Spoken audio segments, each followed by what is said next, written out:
இப்ப நடந்துட்டு இருக்கக்கூடிய ரஷ்யா உக்ரைன் பிரச்சனையில ரஷ்யா இந்த கர்கிவ் பகுதியில பெருமளவுல முன்னேறிட்டு இருக்காங்க. இதெல்லாம் நம்ம தொடர்ந்து பதிவுகளை பார்த்துட்டு இருக்கோம். அப்படி முன்னேறும் போது இப்ப வரைக்கும் காம்பேக்ட் ஜோனோட ரேஞ்ச் என்னன்னு பாத்தீங்கன்னா 70 கிலோமீட்டர். ஸோ இதுக்கே உக்ரைன் வந்து அல்லோலப்பட்டு இருக்காங்க எங்க இருந்து ரிப்ளை பண்ணலாம்னு சொல்லிட்டு. ஆனா இப்ப ப்ரோ ரஷ்யன் தரப்புல இருக்கக்கூடிய சோர்சஸ்லாம் அனலிஸ்ட்லாம் இருப்பாங்க இல்லையா, அவங்க தரப்புல இருந்து என்ன நடக்கலாம் அப்படின்றத யூகிச்சு சொல்லுவாங்க இல்லையா. அப்படி என்ன சொல்றாங்க அப்படின்னா, இந்த காம்பேக்ட் ஜோன் 300 கிலோமீட்டருக்கு வந்து பாத்தீங்கன்னா ரேஞ்ச் எக்ஸ்டெண்ட் பண்ணணும், அதாவது டீப்பா எக்ஸ்பேண்ட் பண்ணணும். அப்பதான் இது சானிட்டரி ஜோன் வந்து கொஞ்சம் வேல்யூபிளா இருக்கும் அப்படிங்கிறத சொல்றாங்க. அப்படி எக்ஸ்பேண்ட் ஆகுது அப்படிங்கும்போது பெலரூஸ்ல இருந்து செர்னிகிவ், சுமி, கர்கிவ், லுகான்ஸ்க் வரைக்குமே வந்து ஒரு பிரிட்ஜ் மாதிரி இணைச்சிருவாங்க. இப்படி இருக்கும்போது பெலரூஸ்ல இருந்து கூட எந்த ஒரு உதவி வேணாலும் ரஷ்ய வீரர்கள்னால வாங்கிக்க முடியும். ரஷ்யா கிட்ட இருந்தும் எந்த ஒரு உதவி வேணாலும் ரஷ்ய வீரர்கள்னால வாங்கிக்க முடியும். இதனால பெருமளவுல ரஷ்ய வீரர்களுக்கும் முன்னேற்றம் கிடைக்கும். உக்ரைனோட மாரல் வேல்யூ கம்ப்ளீட்டா கொலாப்ஸ் ஆகும். ஃப்ரண்ட் லைன்ல என்டையரா கொலாப்ஸ் ஆயிரும். அது மட்டும் இல்லாம உக்ரைனால அந்த அளவுக்கு ரீடிப்ளை பண்றதுக்கு ஃபோர்ஸஸ் எல்லாம் இருக்காது. இது உக்ரைனை மேலும் மேலும் இக்கட்டான சுச்சுவேஷனுக்கு கொண்டு போய் தள்ளும். அதனால அவங்க நெகோசியேஷன் வர்றதுக்கு வாய்ப்பு இருக்கு. இதுக்கு மேல நம்ம மேல தாக்குதல் நடக்கிறதுக்கும் பெருமளவுல தடுத்துடலாம். இது போல 300 கிலோமீட்டர் நீளத்துக்கு ஃப்ரண்ட் லைன் எக்ஸ்பேண்ட் பண்ணி சானிட்டரி ஜோனை உருவாக்கணும் அப்படிங்கிறது போல அவங்க தரப்புல இருந்து இருக்கு. இது நடக்குதா என்னங்கிறத பொறுத்து வந்து பார்ப்போம். ஒருவேளை இது நடந்துருச்சு அப்படின்னா இந்த ரஷ்யன் அனலிஸ்ட் சொல்றது போல உக்ரைனால ரஷ்யாவோட பகுதிக்குள்ள வந்து தாக்குதல் பண்றதுங்கிறது பெருமளவுல கம்மியாயிரும். அது மட்டும் இல்லாம இப்போ ஒரு பென்டகான் தரப்புல இருந்து அமெரிக்கா தரப்புல இருந்து ஒரு செய்திகள் வந்துகிட்டு இருக்கு. என்ன அப்படின்னா, இப்போ உக்ரைன்ல இருந்து வந்து பாத்தீங்கன்னா 14% வந்து ரஷ்யாவோட ஆயில் ரிஃபைனரிஸ் மேல தாக்குதல் பண்ணதுனால 14% அவங்களோட உற்பத்தி திறன் கம்மியாயிருக்கு. இதனால ரஷ்யாக்குள்ள வந்து பயன்படுத்துறாங்களே பெட்ரோல் டீசல், அதோட விலை அதிகரிச்சிருக்கு அப்படிங்கிறது போல அமெரிக்கா தரப்புல சொல்றாங்க. நாளைக்கு தூங்கி எந்திரிச்சு அப்படியாப்பா சரி ஓகே அதனால என்ன பண்ணலாம், 14% எக்ஸ்போர்ட் பண்றோம்ல அதை கட் பண்ணிருங்க அப்படிங்கிறதோட சொல்லிட்டாருன்னா அப்புறம் அவ்வளவுதான், உலகமே ஆடி போயிடும். ஏன்னா ரஷ்யாக்குள்ள ஏறுதுங்கிறத விட பல மடங்கு அதிக அளவுல நம்ம சைட்லாம் ஏறி போயிரு, நம்ம நாள்லாம் அப்புறம் அவ்வளவுதான் அப்படிங்கிறது போல இருக்கு. இதனால உலகத்துல பல நாடுகளுக்குமே அழுத்தமா தான் இருக்கும் உக்ரைன் தொடர்ந்து இந்த இன்ஃப்ராஸ்ட்ரக்சர் மேல தாக்குதல் பண்றதுனால. அதனால இப்ப உக்ரைனோட அதிபரான செலன்ஸ்கி அவர்கள் இருக்கிறார் இல்லையா, இந்த சுவிட்சர்லாந்துல என்ன பேசலாம் அப்படிங்கிறதுக்காக ஒரு 3 பாயிண்ட் சொல்லியிருக்கிறாரு. அதுல முதல் பாயிண்ட் இந்த நியூக்ளியர் ஃபெசிலிட்டியா இருக்கட்டும், அது கூட இந்த பவர் ஜெனரேஷன் ஃபெசிலிட்டிஸ்லாம் இருக்கு இல்லையா, ஸோ இந்த பகுதியெல்லாம் தாக்குதல் நடக்கிறது வந்து இருதரப்புலையுமே பண்ணக்கூடாது. அப்புறம் இந்த போர்ட் ஃபெசிலிட்டிஸ் மேலாம் தாக்குதல் பண்ணக்கூடாது அப்படிங்கிறது போல முக்கியமா பேசப்படணும் அப்படிங்கிறது போல செலன்ஸ்கி அவர்கள் தரப்புல இருந்து இருக்கு. எங்க ஆரம்பிச்சதே நீங்க தாங்க அப்படிங்கிறதோட ஒரு தரப்புல இருந்தாலும், ஒரு தரப்புல இருக்கக்கூடிய அனலிஸ்ட்லாம் சொல்லியிருந்தாலும் இப்ப சிவியரா இரு தரப்புல தாக்குதல் பண்ணிருக்காங்க. நான் ரஷ்யா கொடூரமா தாக்குதல் பண்ணிருக்காங்க. இதனால உக்ரைனுக்கு அதிக அளவுல இழப்புகள் இருக்கு இல்லையா.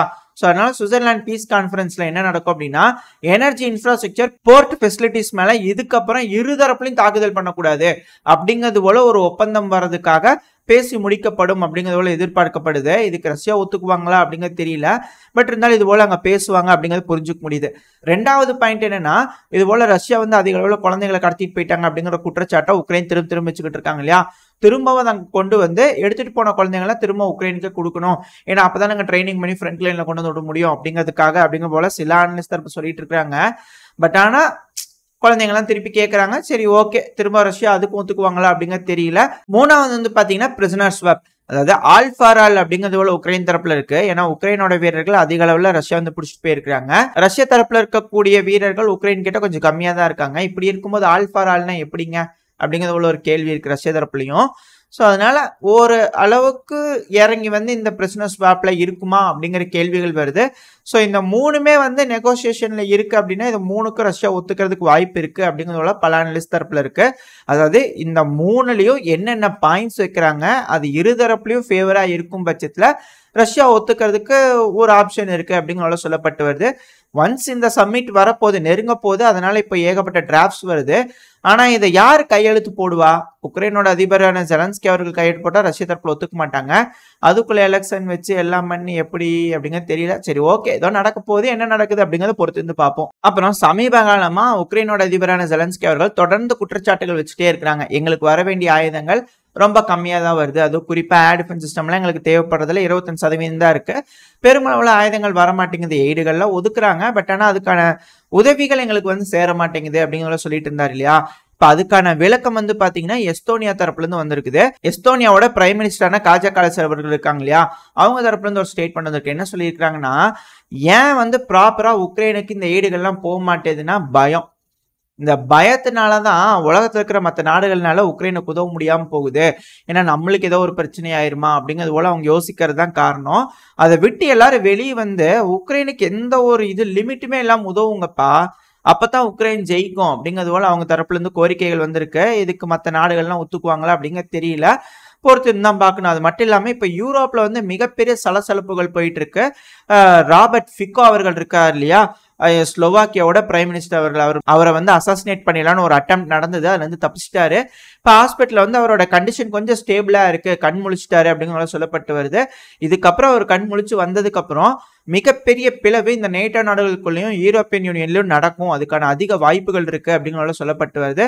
ஸ்லோவாக்கியால இருந்து அந்த புரட்சிகள் வெடிக்கப்படும், நேட்டோவுக்கு எதிராகவும் யூரோப்பியன் யூனியனுக்கு எதிராகவும் அப்படிங்கிறது போலாம் சொல்லப்பட்டு வருது. இதெல்லாம் ரூமர்ஸ் தான், பட் எந்த அளவுக்கு உண்மை அப்படிங்கிறது தெரியல. நடக்குதா என்ன அப்படிங்கறத பொறுத்து இருந்து பார்ப்போம். இல்ல அவர் வந்ததுக்கு அப்புறம் மனமாற்றம் அடைஞ்சிருவாரா, அதிகமான உதவிகள் உக்ரைனுக்கு நடக்குமா அப்படிங்கிறது தெரியல. இது எல்லாமே நம்ம பொறுத்து இருந்து தான் பார்க்கணும். அப்புறம் அமெரிக்காவோட டிஃபென்ஸ் செக்ரட்டரி லாய்ட் ஆஸ்டின் அவர்கள், அவர் தரப்புல ஸ்டேட்மெண்ட் வந்திருக்குது.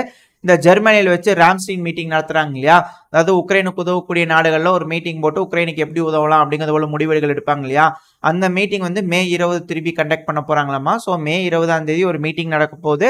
அந்த கூட்டத்தில் உட்காந்து பேசி உக்ரைனுக்கு எப்படி உதவலான்னு முடிவுகள் எடுத்து எந்தெந்த நாடுகள் எது கொடுப்பாங்க அப்படிங்கிறத சொல்லப்பட்டு வந்து அதுக்கப்புறம் உக்ரைனுக்கு அதை நாங்கள் ஏடுகள் கொடுக்குறோம்னு ஒரு நாடுகளா திரும்பவும் இந்த சீரியல் கதை தான்.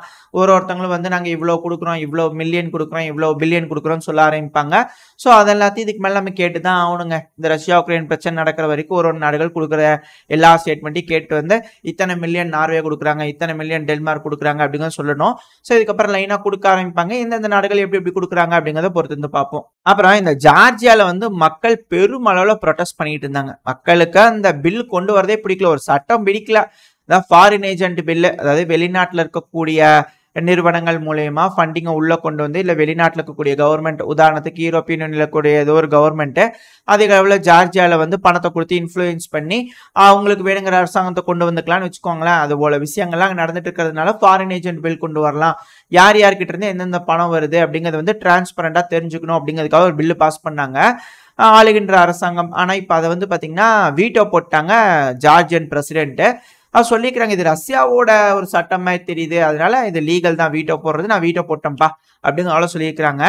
அப்புறம் ஏங்க ஜார்ஜியா மக்கள் அந்த அளவுக்கு அல்லோலப்பட்டாங்க, நான் முதல்லயே வீட்டோ போட்டுருவேன், எல்லாம் கலைஞ்சுப்பாங்க, இந்த பில் பாஸ் ஆகாது அப்படிங்கிறதோட ஒரு வார்த்தை சொல்லியிருந்தா மக்கள் அல்லோலப்பட்டிருக்க மாட்டாங்க. பட் பரவாயில்ல, மக்களோட போராட்டத்துக்கு கிடைச்ச ஒரு வெற்றி அப்படிங்கிறது போல ஜார்ஜியன் பிரசிடென்ட் அவர்கள் செய்யக்கூடிய ஒரு மூவ் வந்து இருந்திருக்கு. ஸோ இதுக்கு மேலே அந்த பில் வந்து பாஸ் ஆகாது அப்படிங்கிற சொல்லப்பட்டு வருது. பட் ஆனால் எதிர்கட்சி தரப்புல இருந்து திரும்ப இந்த பில்லை கொண்டு வரதுக்கு ட்ரை பண்ணுவாங்க அப்படிங்கிற சொல்லப்பட்டு வருது.